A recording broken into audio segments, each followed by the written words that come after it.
As साहित्य अकादमी में आप सभी का हार्दिक स्वागत है। आइए हम शुरू करते हैं प्रश्नोत्तरी संख्या 21 का जो है क्वेश्चन नंबर 101। हम देखेंगे क्वेश्चन नंबर 101 का प्रथम क्वेश्चन, गीत फरोश नामक कविता के रचयिता कौन हैं? तो गीत फरोश नामक कविता के रचयिता कौन है? अब आप लोग जो है चारों ऑप्शन में देखिए। प्रथम ऑप्शन है भवानी प्रसाद मिश्र, द्वितीय ऑप्शन है वीरेंद्र मिश्र, तृतीय ऑप्शन है मुक्तबोध और चतुर्थ ऑप्शन है धर्मवीर भारती। अब आप सभी लोग जो है इन चारों में से बताएंगे कि गीत फरोश नामक कविता के रचयिता कौन है। जैसा कि हम सभी लोग जानते हैं कि दूसरा सप्तक का प्रकाशन जो है सन 1951 ईस्वी में हुआ था। कब हुआ था? 1951 ईस्वी में हुआ था। दूसरे सप्तक का प्रकाशन 1951 ईस्वी में हुआ था। और इस सप्तक में जो है कौन कौन प्रमुख कवि शामिल थे उसमें देखिए, शमशेर बहादुर सिंह, भवानी प्रसाद मिश्र, शकुंत माथुर, हरनारायण व्यास, नरेश मेहता, धर्मवीर भारती, रघुवीर सहाय। अगर हम क्लू के रूप में देखेंगे तो यह आपको शॉर्ट वीडियो में मिल जाएगा जो है। तो देखिए, गीत फरोश नामक कविता के रचयिता कौन है? भवानी प्रसाद मिश्र हैं, जिनका जन्म सन 1913 ईस्वी में तथा मृत्यु 1985 ईस्वी में हुई थी। भवानी प्रसाद मिश्र को प्रसिद्ध कहानीकार उदय प्रकाश जी ने कहा कि भवानी प्रसाद मिश्र कविता का गांधी है, लेकिन भवानी प्रसाद मिश्र ने स्वयं को गांधी का बेटा कहा। तो अब हम देखेंगे कि गीत फरोश नामक कविता संग्रह है भवानी प्रसाद मिश्र का है, जो सन 1953 ईस्वी में प्रकाशित हुई थी। किस सन में? 1953 ईस्वी में, जो 1953 ईस्वी में प्रकाशित हुई थी। यह इनका प्रथम कविता संग्रह या काव्य संग्रह था। गीत फरोश। दूसरा है चकित है दुख, अंधेरी कविताएं, गांधी पंचसती, बुनी हुई रस्सी। यह जो है बुनी हुई रस्सी इनका काव्य संग्रह जो 1971 में प्रकाशित हुआ। और इसी पर 1972 में भवानी प्रसाद मिश्र जी को साहित्य अकादमी पुरस्कार मिला था। जो मोस्ट इम्पॉर्टेंट क्वेश्चन है, किस काव्य संग्रह पर भवानी प्रसाद मिश्र को 1972 में साहित्य अकादमी पुरस्कार मिला था? तो किस पर मिला था? बुनी हुई रस्सी पर। अगला है खुशबू के शिलालेख, व्यक्तिगत, अंतर्गत, अनाम तुम आते हो। और इनका लास्ट खंड काव्य है कालजयी, जो 1980 में प्रकाशित हुआ था। भवानी प्रसाद मिश्र को अब किस किस उपाधियों से जाना जाता है? कविता का गांधी, सहजता का बेटा, सहजता का कवि भी इन्हें कहा जाता है, भवानी प्रसाद मिश्र को। इस प्रकार प्रश्नोत्तर नंबर 101 का सही ऑप्शन क्या हो गया? ए। अब अगला क्वेश्चन हम देखेंगे प्रश्नोत्तर नंबर 2। देखिए प्रश्नोत्तर नंबर 102, निम्न सूचियों को सम्मिलित कर सही विकल्प चयन कोड में से कीजिए। अब हम सर्वप्रथम देखेंगे सर्वसल दयाल सक्सेना की रचना कौन सी है? तो काठ की घंटियां जो है सर्वेश्वर दयाल सक्सेना की है, अर्थात ए का 2 यहाँ पे मिल रहा है, ए का 2। अगला देखेंगे कुंवर नारायण की रचना कौन सी है? तो चक्रव्यूह जो है किसकी है? कुंवर नारायण की है। तीसरा जयशंकर प्रसाद की रचना आंसू 1925 जो है।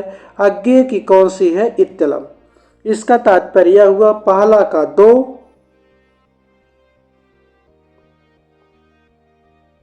पहला का 2 और कुंवर नारायण का कौन सा है? चक्रव्यूह 4। अर्थात जो है प्रश्नोत्तर नंबर 102 का सही ऑप्शन क्या हो गया? बी।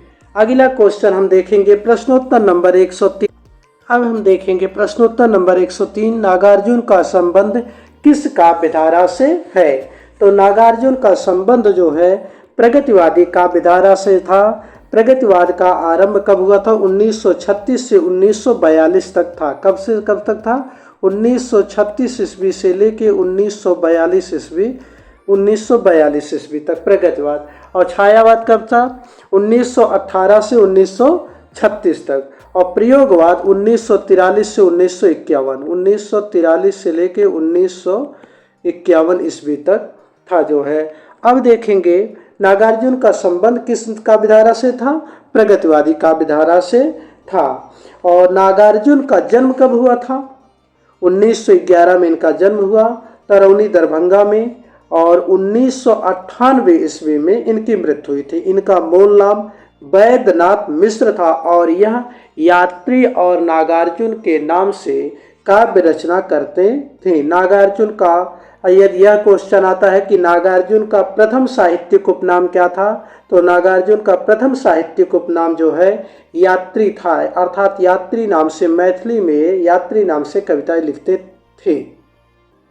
नागार्जुन की खड़ी बोली में सर्वप्रथम प्रकाशित रचना कौन सी थी? राम के प्रत, जो सन 1935 ईस्वी में लाहौर से एक निकलने वाली पत्रिका था जिसका नाम था विश्व बंधु में छपा करती थी।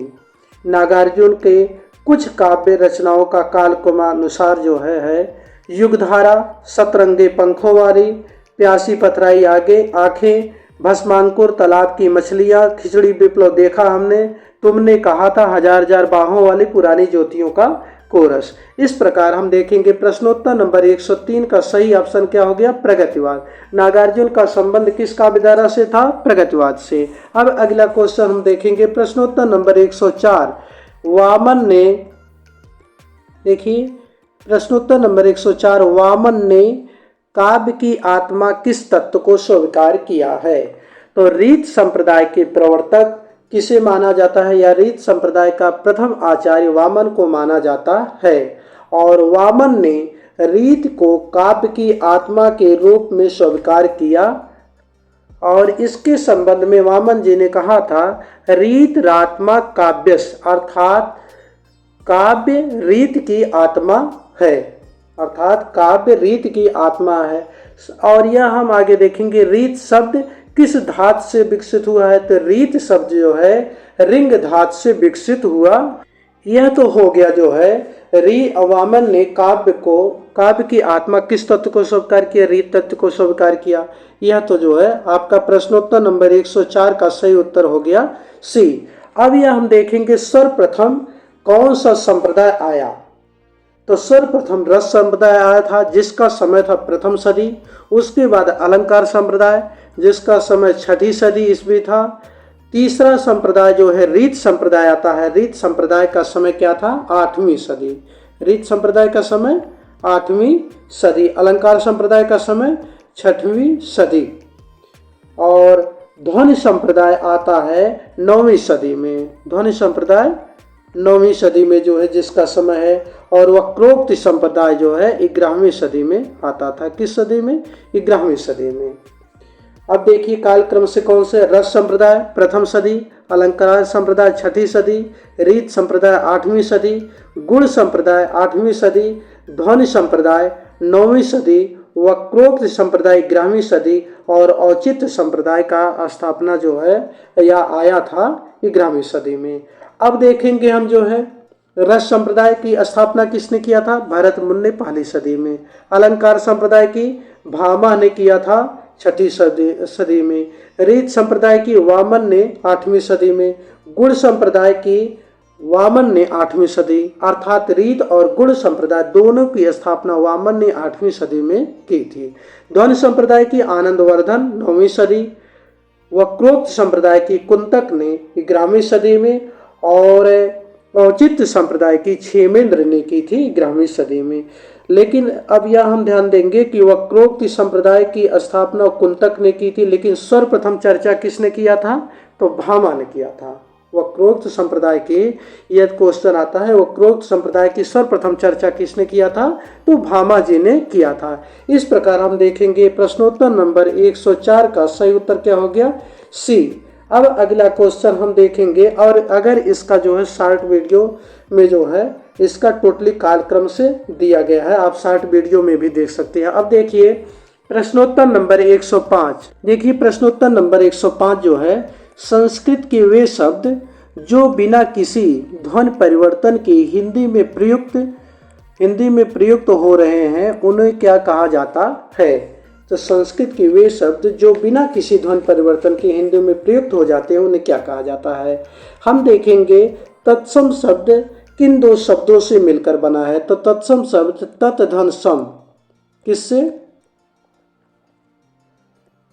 यहां देखेंगे तत् धन सम, तत् धन सम दो शब्दों से मिलकर बना। तत् माने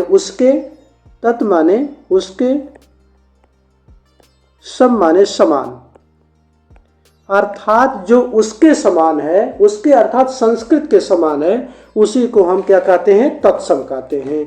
अब देखेंगे यहाँ तत् और सम दो शब्दों के योग से बना है। तत् का अर्थ है बताया गया आपको, उसके, और सम का अर्थ है समान। इस प्रकार संस्कृत के वे शब्द जो बिना किसी परिवर्तन के हिंदी में प्रयुक्त होने लगे उसी को हम तत्सम कहते हैं। क्या कहते हैं? उसी को हम तत्सम कहते हैं। जैसे जो है अगर कहा जाए आकाशवाणी, निर्देशक, राष्ट्रपति, पत्राचार, पर्यवेक्षक, ये सब कैसे हैं? तत्सम भाषा के शब्द हैं। इस प्रकार प्रश्नोत्तर नंबर 105 का सही उत्तर कौन सा हो गया? ए। अब अगला क्वेश्चन हम देखेंगे प्रश्नोत्तर नंबर 106। अब ये तो समझ में आ गया होगा तत्सम किसे कहते हैं? तत् माने उसके, सम माने समान, अर्थात जो संस्कृत के समान है उसी को हम तत्सम कहते हैं। अगला क्वेश्चन देखिए प्रश्नोत्तर नंबर 106।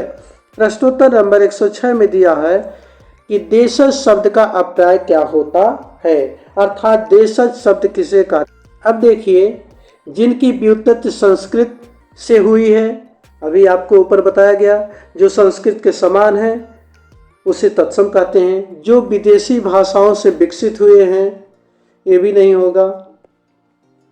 जिसमें ध्वनि परिवर्तन हुए हैं, जिनकी व्युत्पत्ति ज्ञात ना हो, क्योंकि देशज को कहते वे शब्द जिनका आदि स्रोत अर्थात प्राचीन आर्य भाषा नहीं थी, अर्थात जो प्राचीन में आर्य भाषा के रूप में प्रयुक्त नहीं होते थे, परंतु भारत के ग्रामीण क्षेत्रों अर्थात जनजातियों में बोली जाने वाली संस्कृत से भिन्न भाषा परिवार एक थी, उसी को हम देशज शब्द कहते हैं। अर्थात जिनका जो है व्युत्पत्ति का कोई ज्ञात ना हो, जिनकी व्युत्पत्ति के बारे में कोई जानकारी ना हो, उसी को हम क्या कहते हैं? देशज शब्द कहते हैं। इस प्रकार प्रश्नोत्तर नंबर 106 का सही ऑप्शन क्या हो गया? डी। अगला क्वेश्चन हम देखेंगे प्रश्नोत्तर नंबर 107। देखिए इनमें से अर्धविराम चिन्ह कौन सा है? तो प्रश्नोत्तर नंबर 107 का हम देखेंगे अर्धविराम का चिन्ह कौन सा है। अब ये कौन सा चिन्ह है? ये प्रश्नवाचक चिन्ह इसे कहते हैं। कौन सा चिन्ह कहेंगे? प्रश्नवाचक चिन्ह। इसे कौन सा कहेंगे? विस्मयाद बोधक चिन्ह। डी ऑप्शन, अर्थात विस्मयाद बोधक चिन्ह। उसके बाद जो है हम देखेंगे प्रश्नोत्तर नंबर 107 अर्धविराम का चिन्ह किसे कहते हैं? तो इसे जो है ए को क्या कहेंगे? यह क्या है? अल्प विराम। और अर्धविराम बी ऑप्शन, अर्थात प्रश्नोत्तर नंबर 107 का बी ऑप्शन सही है। अब अगला क्वेश्चन हम देखेंगे प्रश्नोत्तर नंबर 108। मूड पे मुकुट घरे सोहत है गोपाल में, कौन सा दोष होगा? अब देखिए प्रश्नोत्तर नंबर 108 में इसमें पूछ रहा है मूड पे मुकुट घरे सोहत है गोपाल में कौन सा दोष होगा। सर्वप्रथम हम यह जानने की कोशिश करेंगे कि काव्य दोष कहते किसे हैं। तो जिसके कारण काव्य के रसास्वाद में व्यवधान हो, अर्थात कोई अड़चन आए या दुविधा हो, उसी को हम काव्य दोष कहते हैं। जिस प्रकार काव्य गुण के कारण काव्य का उत्कर्ष होता है, उसी प्रकार काव्य दोषों के कारण काव्य का अपकर्ष होता है। काव्य दोष की अगर हम देखते हैं तो सर्वप्रथम इसकी चर्चा आचार्य भरत ने की थी। काव्य दोष की चर्चा किसने की थी? सर्वप्रथम आचार्य भरत जी ने की थी, अर्थात भरत मुनि जी ने की थी। और वामन जी ने इसके संबंध में कहा कि गुण विपर्य आत्मानो दोषा, अर्थात गुण के विरोधी तत्व को दोष कहा जाता है। किसके अनुसार था ये? आचार्य वामन के अनुसार था गुण विपर्य आत्मानो दोषा। और अग्नि पुराण में भी कहा गया है उद्रेक जन को दोषा, अर्थात काव्य में उद्वेग उत्पन्न करने वाले को दोष कहा जाता है। दंडी ने भी इसके संबंध में कहा है। दंडी ने कहा कि दोष को काव्य की विफलता का कारण दंडी मानते हैं। दंडी क्या कहते हैं? दोष को काव्य की विफलता का कारण मानते हैं। इसी प्रकार मम्मट जी कहते हैं मुख्यार्थ हरत दोषा, अर्थात जो मुख्य अर्थ का अपकर्ष करे वही काव्य दोष होता है। अब यहाँ पर हम देखेंगे कि निम्न में कौन सा दोष है। तो देखिए ग्रामत्व दोष में क्या होता है, जहां पर काव्य आदि में ग्रामीण जनों की वाणियों का प्रयोग हो, अर्थात साहित्यिक भाषा में ग्रामांचल के देशज शब्दों का प्रयोग हो, वहां पे ग्रामत्व दोष होता है। अब मूल बताइए कहाँ का है? देशज शब्द है, अर्थात ग्राम भाषा का प्रयोग किया गया है, इसलिए यहाँ पे कौन सा दोष होगा? ग्रामत्व दोष होगा। अर्थात प्रश्नोत्तर नंबर 108 का सही उत्तर क्या हो गया? C option. अगला क्वेश्चन हम देखेंगे साधारणीकरण सिद्धांत के जनक कौन है। देखेंगे साधारणीकरण के जनक कौन है? भट्टनायक जी हैं। कौन है? भट्टनायक। साधारणीकरण के जनक कौन है? भट्टनायक। अर्थात प्रश्नोत्तर नंबर 109 का सही उत्तर क्या हो गया? बी। अब अगला क्वेश्चन हम देखेंगे प्रश्नोत्तर नंबर 100। देखेंगे हाइकू कविता का मूल स्थान क्या है। तो हाइकू कविता का मूल स्थान क्या है? जापान। अर्थात प्रश्नोत्तर नंबर 110 का डी ऑप्शन सही हो जाएगा। अगर यह पूछ दे कि जापानी भाषा का कौन सा शब्द है, तो जापानी भाषा का शब्द कौन सा है? हाइकू। जापानी भाषा का शब्द हाइकू है। इस प्रकार प्रश्नोत्तर नंबर 110 का सही उत्तर क्या हो गया? डी। अगला क्वेश्चन देखेंगे प्रश्नोत्तर नंबर 111। यतश्च निर्धारणम किस विभक्ति से जुड़ा हुआ सूत्र है? यतश्च निर्धारणम किस विभक्ति का सूत्र है? तो इसमें सप्तमी विभक्ति का प्रयोग है। अर्थात प्रश्नोत्तर नंबर 111 का सही उत्तर क्या हो गया? बी। अगला क्वेश्चन हम देखेंगे प्रश्नोत्तर नंबर 112। दृष्टवा में प्रयुक्त प्रत्यय है। दृष्टवा में कौन सा प्रत्यय प्रयुक्त हुआ है? अब यहाँ पे देखेंगे दृष्टवा में क्वत्वा प्रत्यय का प्रयुक्त है। कौन सा प्रत्यय है? क्वत्वा प्रत्यय का प्रयोग किया गया है। अर्थात प्रश्नोत्तर नंबर 112 का सही उत्तर क्या हो गया? ए। अगला क्वेश्चन हम देखेंगे प्रश्नोत्तर नंबर 113। देखिए अभ्यागत में शब्द में कौन सा उपसर्ग है? अगर इसे हम विच्छेद करेंगे तो अभिधन गत हो जाएगा। अर्थात अभिधन गत हो जाएगा। अर्थात प्रश्नोत्तर नंबर 113 का सही उत्तर क्या हो गया? सी। अब देखेंगे अगला क्वेश्चन जो है प्रश्नोत्तर नंबर 114। विद्या धनम में समास बताइए। जहां पर विशेषण विशेष उपमान उपमेय का प्रयोग होता है वहां पर कर्मधारय समास होता है। अब यहाँ देखेंगे विद्या का धन। अब यहाँ देखिए विशेषण कौन है? तो इसमें जो है विशेषण कौन है? धन। ये क्या है? विशेषण। अब विशेष कौन है? विद्या। ये क्या है? विशेष। अब विशेष कहते हैं किसे कहते हैं? विशेषण किसे कहते हैं? जिसकी विशेषता बताई जाती है उसे विशेष कहते हैं, और जिन शब्दों से विशेषता बताई जाती है उसे विशेषण कहते हैं। तो विद्या का किन शब्द से विशेषण बताई जा रही है? धन से। अर्थात विद्या कैसी है? धन के समान है। अर्थात यहाँ पर कौन सा हो जाएगा? कर्मधारय समास हो जाएगा। कौन सा समास हो जाएगा? कर्मधारय समास। इस प्रकार प्रश्नोत्तर नंबर 114 का सही ऑप्शन क्या हो गया? बी। अब अगला क्वेश्चन हम देखेंगे प्रश्नोत्तर नंबर 115। अब देखिए प्रश्नोत्तर नंबर 115। इनमें से कौन सी कृत कालिदास की है? तो सर्वप्रथम हम यह देखेंगे प्रश्नोत्तर नंबर 115 का ए ऑप्शन मालती माधव। मालती माधवम किसकी रचना है? तो मालती माधवम जो है यह किसकी रचना है? यह जो है मालती माधवम जो है भवभूत की रचना है, जिनका समय 680 ईस्वी से 750 ईस्वी के लगभग था। मालती माधव 10 अंकों की एक श्रृंगार प्रधान नाटक है। किसने अंकों का? 10 अंकों का यह श्रृंगार प्रधान नाटक है मालती माधव जो है। और भवभूत ने अपने आप को जो है पद वाक्य प्रमाणज्ञ भी कहा है। इसका तात्पर्य है कि वे व्याकरण मीमांसा न्याय शास्त्र के विद्वान थे। तो मालती माधव किसका है? भवभूत का है, जो 10 अंकों का श्रृंगार प्रधान नाटक है। विक्रमोर्वशीयम, यह देखेंगे विक्रमोर्वशीयम कालिदास की रचना है, जो 5 अंकों में विभक्त है। जो 5 अंकों में विभक्त है। यह कालिदास का दूसरा नाटक है और इसमें विक्रमोर्वशीयम में कालिदास जी ने पुरुरवा और उर्वशी के प्रणय कथा का वर्णन किया है। यह विप्रलंब श्रृंगार प्रधान रचना है। कैसा है? विप्रलंब श्रृंगार प्रधान रचना है। स्वप्नवाद सौदत्तम भास की रचना है। नागानंद हर्षवर्धन की रचना है। इस प्रकार प्रश्नोत्तर नंबर 115 का सही ऑप्शन क्या हो गया? बी। विक्रमोर्वशीयम किसकी है? कालिदास की रचना है। अब आगे हम देखेंगे प्रश्नोत्तर नंबर 116। देखिए प्रश्नोत्तर नंबर 116, निम्न सूचियों को सुमेलित कर सही कोड का चयन कीजिए। तो यहाँ पे देखिए, हम देखेंगे जो है उत्तर रामचरितम किरातार्जुनीयम। उत्तर रामचरितम किसकी है? भवभूत की रचना है। उत्तर रामचरितम भवभूत की रचना है। कुमार संभवम कालिदास की है। किरातार्जुनीयम कुमार संभवम कालिदास की है।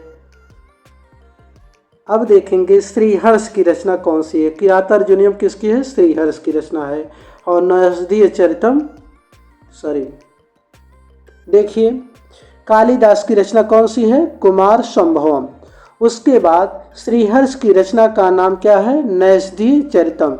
श्रीहर्ष की रचना का नाम नैषधीय चरितम। भारत की रचना का नाम किरातार्जुनीयम। और उसके बाद भवभूत की रचना का नाम क्या है? उत्तर रामचरितम। इस प्रकार सही मिलान क्या हो गया? किशन। किरातार्जुनीयम, नैषधीय चरितम। किरातार्जुनीयम में 18 खंड हैं। किशन नैषधीय चरितम में 18-20 सर्ग। नैषधीय चरितम में किशन शिशुपाल बदम इसमें 22 हैं। कितना है? 22 सर्ग हैं। इसमें जो है 22 सर्ग हैं। देखिए उत्तर रामचरितम में कितने अंक हैं? 7 अंक हैं। उत्तर रामचरितम में अंकों की संख्या 7 है और कुमार संभवम में 17 सर्ग हैं। इस प्रकार किरातार्जुनीयम में 18 सर्ग, उत्तर रामचरितम में 7 अंक, ये सर्ग है, 7 अंक। कुमार संभवम में 17 अंक सर्ग और नैषधीय चरितम में 22 सर्ग हैं। जो है नैषधीय चरितम में 22 सर्ग हैं।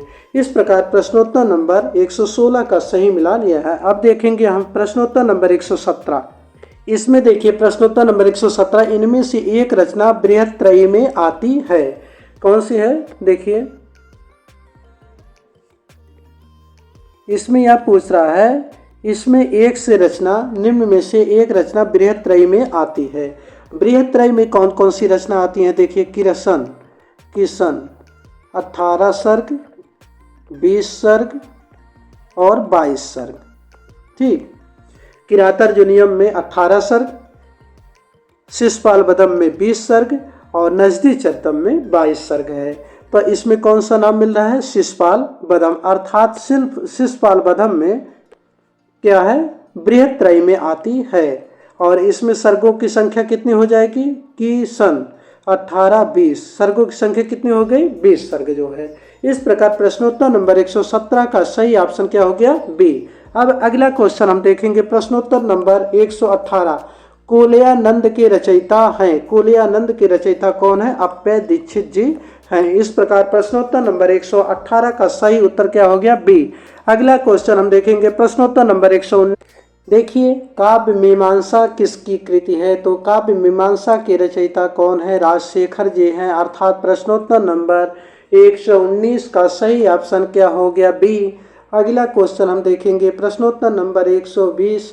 काव्य शोभा या कर्तारो धर्मा गुणा, अर्थात काव्य गुण की यह परिभाषा किसने दी? काव्य शोभा या कर्तारो धर्मा गुणा।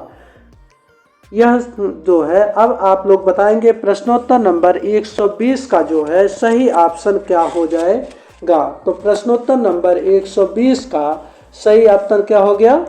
सी, अर्थात आचार्य वामन ने काव्य के संबंध में कहा, काव्य शोभा या कर्तारो धर्मा गुणा, अर्थात काव्य गुण की यह परिभाषा किसने दी थी? वामन जी ने दी थी।